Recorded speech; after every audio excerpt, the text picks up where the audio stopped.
Venim de gairebé un any i mig de pandèmia actualment, un any i mig que ens ha fet canviar-ho tot, ens ha fet canviar la forma de pensar, la forma d'actuar, la forma de relacionar-nos i també de valorar les coses que tenim al nostre voltant.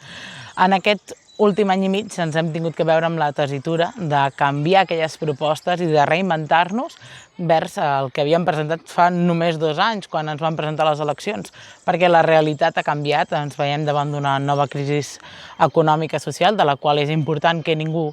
quedi enrere quan sortim d'ella, una crisi econòmica de la qual hem d'esforçar-nos a millorar-la, de recuperant el teixit comercial i econòmic del nostre municipi. Hem de fomentar el nostre comerç, hem de fomentar la creació d'empreses i que les que tenim que segueixin convisquent. I per un altre cantó, doncs,